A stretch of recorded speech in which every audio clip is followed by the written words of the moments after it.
Hey, I'm going to ask you all to do something for me. Instead of beating along the same path every day, I want you to slow down and focus on some of the details of your daily surroundings. Details matter, and our legacy lies in those details. It is important to know our histories to better understand the world and each other. It's important to preserve the legacies of those before us and the things that they achieved or not.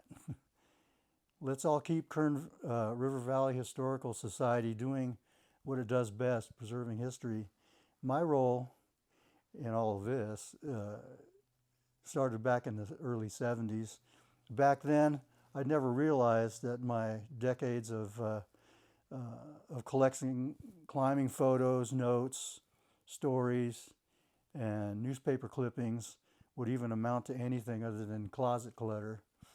But that journey brought me here with a book on Southern Sierra rock climbing, and it's an anthology of rock climbing history here, and it's called The Rites of Passage, The Legacy of Adventure Climbing in Sierra Nevada. With that, I have to thank Kern Valley Museum for adding the interpretive rock climbing display to the extensive historical collection they have there. And I'm sure all of you have seen it, and I know some of you probably see it every day. Does anybody recognize this view? I suspect that most non-climbers in the room may not appreciate this pyramid of granite. But 48 years ago, on November of 1976, three Bakersfield guys, Don Evans, Randy Powers, and myself, climbed that 750-foot high cliff, now known by climbers as Neanderthal Wall. The ascent of Neanderthal Wall was significant because it was the largest unclimbed rock south of the Needles in the Kern Valley at that time. I started rock climbing in July of 1974 at Kern Slabs. If anyone isn't familiar with the slabs, it sits north above and opposite side of the road from Camp 3 along the river there. And I participated in a rock climbing class organized by an outdoor shop in Bakersfield called the High Country in Bakersfield. And the class was taught by Tex Bozier, an employee of Chenard Equipment. And, Chenard back then was the climbing company back then. And it's now known as Black Diamond. And Tex, R.I.P. on Tex, he went on to open Patagonia's first store in Paris. So he was a significant employee and was a great mentor for showing me the ropes. So when I was 20, when I started climbing, there was little documentation about the rock climbing around the Kern. And early on, we mastered that what was on the slabs. And then within a year, I wanted to, sort of break loose and see what else was out there. And so uniquely venturing away from the Kern slabs was literally left to our imaginations, going to Dome Rock, the Needles, the Dome Land, every nook and cranny, the opportunities were endless. But then there was that big pyramidal rock that overlooked the southern Kern Valley. We saw that thing every time we drove up from the lake. What was it like? Was there a route straight up to the summit from the base? Now, relating to the prolific Italian mountaineer Emilio Comici, his most famous quote was, "I wish someday to make a route, and from the summit let fall a drop of water, and this is where my route will have gone." And as Vitaly Musenko wrote, for a climber, finding a direct line from the bottom of the peak to a spire-like summit is the equivalent to winning the lottery. And that's for a climber, of course. But mind you, a great majority of the rock climbing in Kern River drainage and the Southern Sierra is the antithesis of any roadside crag or Yosemite Valley experience. The greater number of climbable rocks here are guarded by some kind of trudge into true wilderness, where one must seriously assess their risks.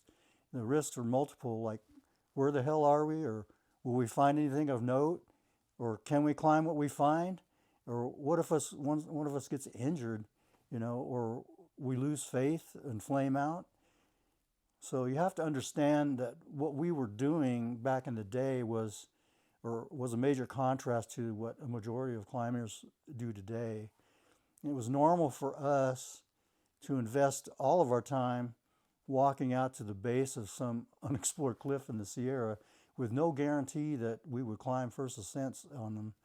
The majority of today's climbers consume climbs, which is basically to repeat a climb as described in a detailed guidebook. My first recollection of anyone attempting to go up there to the Neanderthal wall were Don and Brian Hodges. They tried to approach from Fay Ranch, and after I previewed a topo map, it was obvious to me to drive up past Canal Meadow and hike towards the wall summit, then traverse down and around to the huge face. Well, I know, some of you are probably thinking, why in the heck would anyone in their right mind want to climb something like that? Well, climbing conjures a wealth of emotions, seldom all at once, but many of them in rapid succession. For certain, that desire to experience those emotions can be like an addiction. I want you to think of the cozy anticipation that you would get from the smell of fresh baked bread, or remember the budding curiosity you might have had before your first kiss, or the excitement of having found your first love, only to suddenly feel the terror of a situation that you alone must figure out. If the puzzle is resolved, one may experience an emotion way beyond satisfaction, having felt all those emotions in one sitting. Now, okay, forget all that. It's more like hitting yourself on the head with a hammer because it feels so good when you stop. So eventually John McGee, Jeff Martin, and I were the first to visit the base of the cliff in the summer of 1975. I remember that we were overwhelmed not only by the wall itself, which is big and steep, but more of the toll on that approach along the base that took on us in the summer heat. The deep brush armed with long thorns guarded the base of the rock. It was brutal and comical at the same time, painfully thrashing through it with heavy packs. It was so deep that we never actually touched the ground for quite some distance. Several times the weight of our packs would pull us over into our backs, leaving us with our arms and legs flailing like turtles stuck on our backs. Now at the center of the wall, we found one of the only clear areas to camp, and that was a great spot since the Comici line was there. But our visit was short-lived as we were out of water. The next day, someone had the not-so-great idea to leave all our gear there and escape to the car. And instead of reversing the brush thrash, we traversed to the west, and we were desperate for water. And while resting at the shade of probably the only pine tree out there, I discovered a wet spot in the gully behind it, and I dug it out, and a spring came alive. What a miracle. Eventually, I had to return to recover the gear myself, since after that previous epic, I was left with no partners. But at least I knew what to expect. You know what they say, that knowledge is power, or maybe the truth is that the hammer blows had stopped just long enough that because by autumn I was ready to try again. And that's when I recruited Don Evans and Randy Powers, and the rest is history.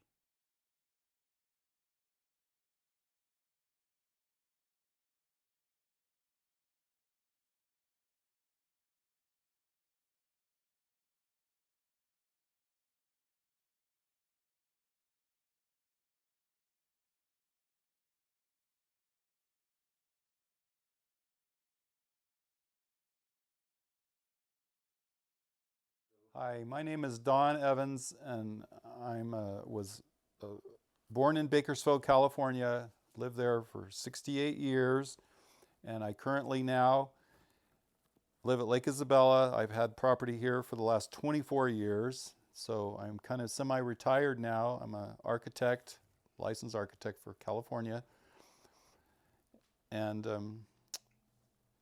so anyway, I got my start exposed to climbing or rappelling climbing equipment in 1967, actually, where my brother and his friends had some gold line rope, old school climbing gear in my folks' garage in Bakersfield. So around 1967, my brother and his friends were involved with the Speleological Society. They decided to take this 11-year-old out and teach him how to rappel up in the Kern River Canyon. So that was my first real exposure with the rope, climbing gear, some type of a swami belt, and carabiners. So along comes the 70s, high school. I was into cycling very young, always out on a bike when I was a kid. So around 73-ish, 74, senior year of high school, I got kind of burnt out on cycling, and I had friend Brian Hodges, and of course Eddie Joe and some other people from West High were talking about this climbing and the class they'd taken from High Country in Bakersfield on Niles. So as far as Neanderthal goes, I mean, I'd been exposed to this whole area as a kid, and that face is always intriguing to me as a kid and a younger teenager. And then when my dad took me on drives up Greenhorn and riding my bike up here, I could not help but stare at that thing and wonder, you know, it's an imposing thing that's obvious up here.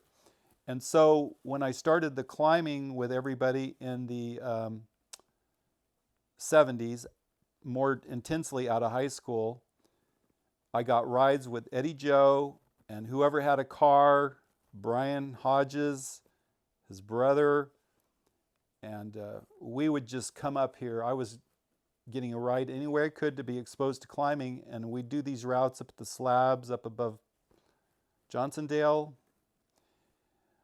But you always look at that wall, Neanderthal named, with intrigue. And there was at least a couple times I hiked to try to get photographs. I was into taking pictures at the time, black and white, to look at the face, to look at the approach, what it would take to get it done. And I know there was a plan to get it done, and then some of the people I'd climbed with, Eddie Joe particularly, were a little more experienced at, I think we could do this, we just got to get there. And I agreed to be basically the grunt. I'm a little taller, I'm like 6'1". I was kind of wiry at the time, and I agreed to haul and try to photograph this excursion over the Thanksgiving break I had from Bakersfield College. So that started this trek of this wall face that's kind of been intriguing a lot of us in the climbing community and others our whole life. I did realize it's called a Point Lovely Rogers or Cannell Peaks above it, but the face itself was basically no man's land to me. And the roughest part, or one of the parts that was really hard, was getting to the base past the brush with all of our gear, our water bottles and the packs, having to climb over boulders down between the brush and crawl on the ground and back over another boulder. And my clothes were just almost shredded just to get to the base of that rock, which was really, you know, what are we doing here? I hope we do okay. And of course, you know, we set out and fixed ropes on the first day, came back down to the base of the rock, had a decent place to kind of camp out at the bottom. And we got back down, we settled in for the night, and I'm thinking, okay, well, we're at least part way up this thing. And I built this nice fire, and I was wondering, man, I wonder if you can see this thing shining on the face of this with our shadows from Isabella, which was kind of stupid, but yet it's one of those things I was intrigued with, because nobody knows we're up here. And so the next day we got up early and started up. I did my hauling chores, and it was a big job to just keep all the management of the ropes. And that was another reason I had a lot of extra ropes and a lot of extra carabiners. So this climb took quite a bit of equipment just to get all of our crap up to the top, because we weren't going to start at the bottom and come back around to get it. We had to haul everything we had to the top. And we finally made the summit of this thing, which, it rolled back to a little easier climbing at the very last, say, half a pitch or so. And we were kind of greeted by and both Randy and I agreed that had to be a condor. A huge bird took off in flight as we got to the top of this thing. And that was really a treat. And it was one of those things, you're looking down at all the brush where we came from, it was like, God, it's good to be alive. It was exhilarating, really, to know that we could put these packs back on and kind of hike to our vehicle. And just to be out of the fog of the valley in Bakersfield at that time of year, that was the time we climbed a lot up in this Kern River Valley, is to get out of the fog in Bakersfield where it was sunny, beautiful t-shirt weather, a little bit of snow on the ground in some of these places. That was a good time of year and good time in our lives, where we all got away to get adventure and get back home and survive it and have stories to tell. I had a little spiral bound, little small notebook that I kept of everything, of the people I was with, the gear used, and whatever the route was, the rating that Eddie gave it. And I still have that somewhere, but it was a documentation thing of all the little adventures that you did with these different people.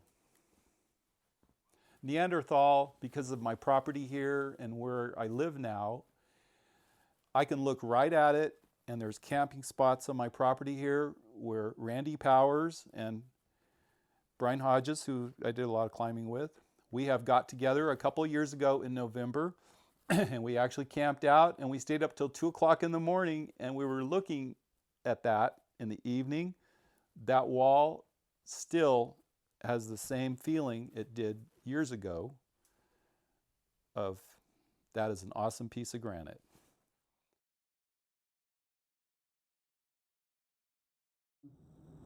All right, I'm Randy Powers from Bakersfield, California. I got involved in rock climbing in 1974. Went on a trip with the Junior Sierra Club to Fossil Falls, north of Ridgecrest on 395, and was able to do some top roping and rappelling, and I liked the sport and continued in it for a number of years. In Bakersfield, I climbed with 3 or 4 climbers doing first ascents in the southern Sierras and some of the big walls in those areas. Grade 4, grade 5 routes like at the Needles and other escarpments like Dome Rock and Parker Bluff. And eventually got into big wall climbing in Yosemite and climbed 4 big walls on El Capitan, and retired from climbing when I was about 52 years old. When I started with climbing, I had my own business as a house painter. I got into industrial type coatings, became a contractor, then I went to work for a large contractor. And 9 years ago, I became a NACE certified coatings inspector, and I travel around Southern California and sometimes Northern California on water tank projects for potable water. I inspect the removal of the coatings and application of the new coatings. And this is where we are today in this job trailer on site. In 1976, I lost my rock climbing partner who moved out of the Bakersfield area, and I hooked up with some climbers in Bakersfield and continued my climbing experiences. In '76, I was invited to do a climb on first ascent on Neanderthal wall with Eddie Joe and Don Evans. Those two had already done worked out the approach work and the logistics, and I got invited on that, and that was just one tremendous experience from the word go. I'd never climbed with either of those two people. They were very organized, and we pulled off the first ascent on the Neanderthal wall, which we named Cro-Magnon Man. It was some memories that were outstanding to me is I led the first pitch and placed my first rope and my first bolt. And when we topped out on the climb, it was Thanksgiving holiday weekend, and our water on top was frozen. And as we looked up, this tremendous California condor, flew over our top of our heads, and it just captivated an amazing first ascent. Reflecting on our group ascent of Neanderthal wall, I look back as one of my best climbing experiences. I was a young climber, gaining experience, and I'd never been in these situations in my climbing growth. And I really value that experience, and it's my most memorable first ascent wall experience over the past 20 years that I had climbed. Early on in my rock climbing experience, I wasn't aware of the impact that of the new climbs and the new rock escarpments that were being approached and climbed and documented through handwritten notes, and eventually became part of some guidebooks. Most of them now are out of print or not available. But all this history evolved and was documented over a number of years, and it's astounding how this Kern Canyon area, the Southern Sierras, has become world renowned for its granite climbing.